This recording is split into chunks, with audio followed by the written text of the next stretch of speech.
Assalamualaikum warahmatullahi wabarakatuh. Selamat pagi kepada seluruh peserta didik baru di SMP Negeri 14 Pekanbaru. Dan Ibu ucapkan selamat datang peserta didik baru di SMP Negeri 14 Pekanbaru.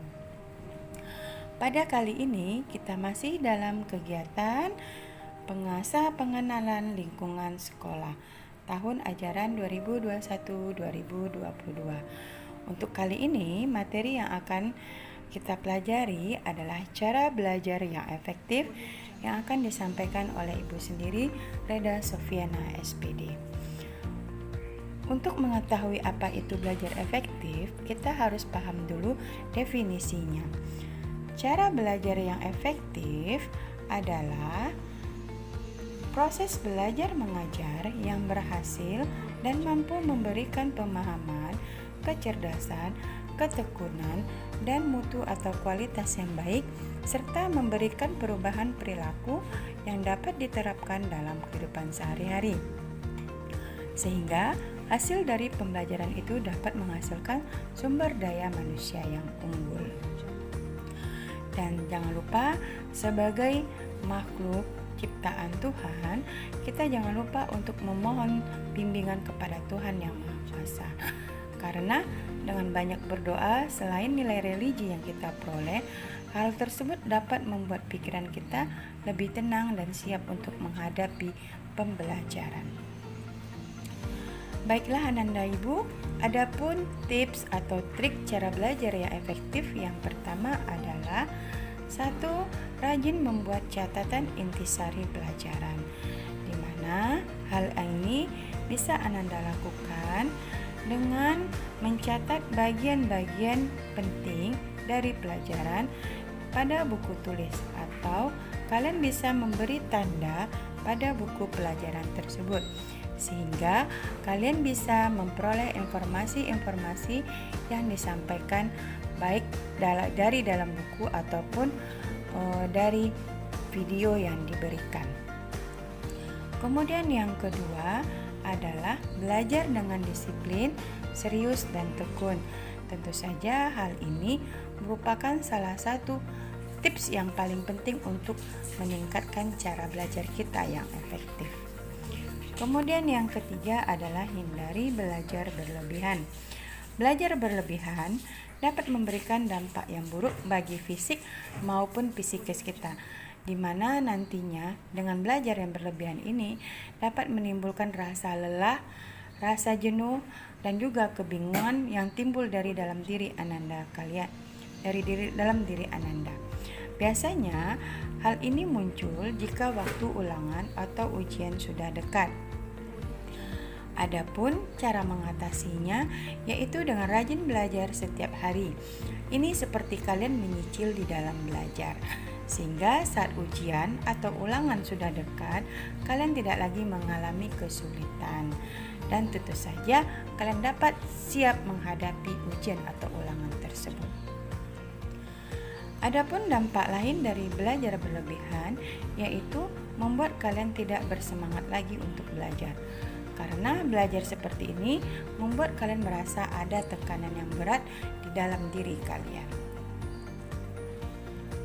Kemudian yang keempat adalah mendengarkan penjelasan guru dengan baik dan jangan malu bertanya.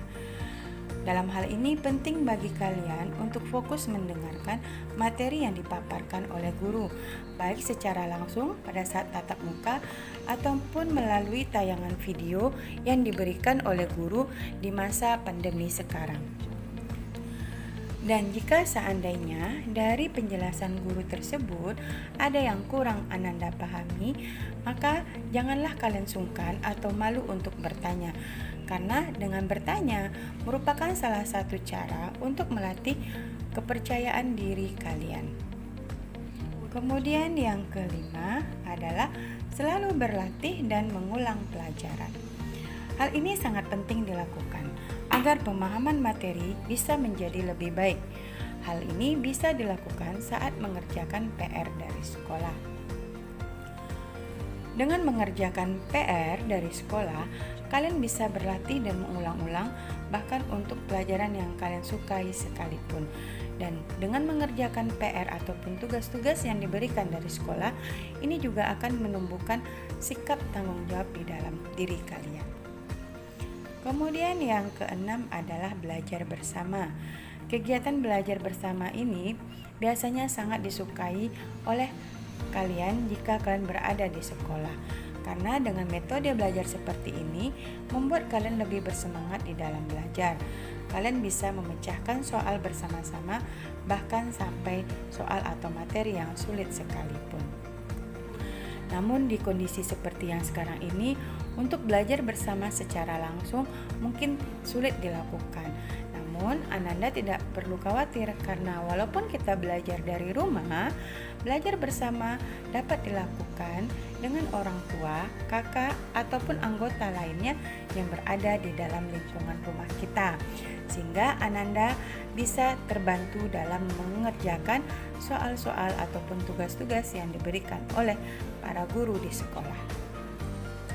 Kemudian yang ketujuh adalah menggunakan media dan sumber belajar yang relevan. Di era abad 21 ini, membaca berbagai buku, majalah, koran, internet dapat Ananda lakukan. Salah satunya adalah dengan internet, karena dengan internet Ananda dapat mencari jawaban-jawaban ataupun tugas-tugas yang diberikan. Kemudian yang kedelapan adalah hindari sikap tidak jujur. Sikap tidak jujur yang biasanya terjadi di sekolah yaitu adalah seperti mencontek saat ujian atau ulangan. Hal ini biasanya terjadi pada siswa-siswa yang tidak siap untuk menghadapi ujian atau ulangan tersebut, karena sebelumnya mereka tidak belajar ataupun mengulang-ulang kembali pelajaran yang sudah mereka pelajari. Nah, dengan Ananda belajar setiap hari, tentu saja Ananda akan terhindar dari sikap ini. Karena dengan niat sungguh-sungguh dalam belajar dan percaya diri, tentu Ananda akan menghindari sikap mencontek di dalam ujian ataupun ulangan. Kemudian yang kesembilan adalah mengikuti kegiatan ekstrakurikuler. Biasanya di sekolah mengadakan berbagai macam kegiatan ekstrakurikuler, di mana kegiatan ini membantu kalian agar lebih rileks, tidak jenuh, dan dapat mengembangkan bakat yang kalian miliki di dalam diri kalian. Nah, biasanya di sekolah akan melaksanakan kegiatan ekstrakurikuler seperti pramuka, paskibraka, bola voli, bola basket, dan kegiatan-kegiatan ekstrakurikuler lainnya. Namun walaupun kita belajar dari rumah, dapat juga kita melakukan kegiatan ekskul ini yaitu dengan cara melakukan olahraga ringan. Tentu saja hal ini akan membantu Ananda lebih rileks dan segar dalam menghadapi pelajaran nantinya lagi. Kemudian yang ke-10 yaitu cukup istirahat, makan, dan bermain. Sebagai siswa, tentunya kita harus menerapkan waktu tidur agar istirahat yang kita peroleh itu cukup, di mana Ananda tidak boleh melaksanakan atau melakukan tidur pada larut malam ataupun bergadang. Kemudian yang kedua yaitu adalah makan. Makanlah makanan yang bergizi yang dapat merangsang kecerdasan dari otak Ananda. Kemudian jangan lupa hal yang penting adalah bermain, karena dengan bermain dapat menghilangkan sifat jenuh atau sifat stres dari dalam diri Ananda semua. Oke, baiklah Ananda Ibu, sekian tip dan trik yang dapat Ibu sampaikan dalam cara belajar yang efektif. Semoga Ananda dapat memahaminya dan menerima informasi yang Ibu sampaikan dengan baik. Terima kasih, tetap semangat walaupun belajar dari rumah. Dan jangan lupa tetap menjalankan protokol kesehatan. Salam sehat.